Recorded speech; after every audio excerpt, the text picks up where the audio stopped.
Okay guys, මං කවුද? අලිබබි. එතකොට උඹලා කවුද? අපි හොරු. මහ බැංකුව හොරකම් කළේ කවුද? වෙන කවුද? ඔව්නේ. මෙතන ස්පෙලිං මිස්ටේක් එකක් තියෙනවා. අල්ලපු ගෙදර සුමන ඇන්ටිගේ මහ බැංකුව හොරකම් කළේ කවුද? අපි තමයි. ජූන් පාන්ගෙන් කිඹුල බණි හොරකම් කළේ කවුද? අපි තමයි. දැන් අපි මේ පොඩි හොරකම් කළා තේරුමක් නැහැ. අපි ලොකු වැඩකට අත ගන්න ඕනේ. අපි ඉතාලියෙන් එන බඩු හොරකම් කරන්න ඕනේ. ඒක නම් දැන් ටිකක් අමාරුයි. අර කන්ටේනර් සීන් එකෙන් පස්සේ දැන් නීතිය තදයි. නැවෙන් එන එකක් නෙමෙයි බං. මේක එන්නේ ප්ලේන් එකෙන්. එයාපෝට් එකේදීද පන්නන්නේ? නැහැ. මම ඊහා ගෙදර ඇන්ටිලාගේ වත්තට පැනලා මිදුලේ තියෙන බේස මුස්සන්න යද්දිම අනේ බඩු පෙට්ටියක් එව්වද පුතේ? ගිසතිද දැම්මේ? අනේ කොච්චර එකද පුතේ?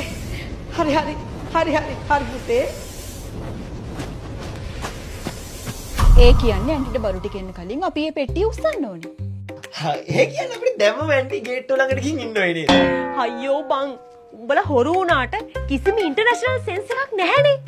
ඉතාලියේ ඉඳන් ඔය බඩු ටික එන්න සති දෙක තුනක්වත් යනවා.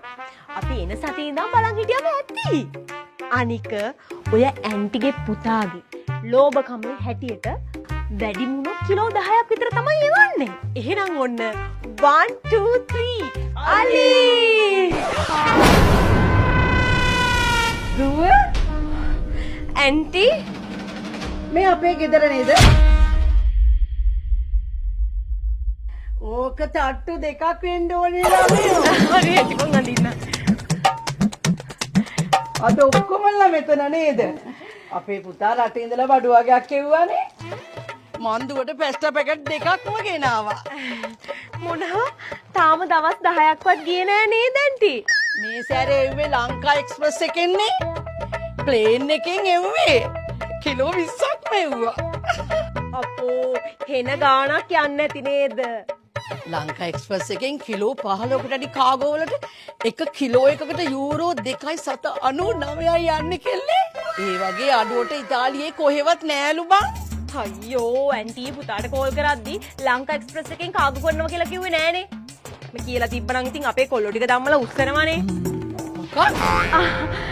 නෑ ඇන්ටිට තනියම කිලෝ 20ක් උස්සන්න බෑනේ. කලින් කිව්වනම් අපේ කොල්ලෝ ටික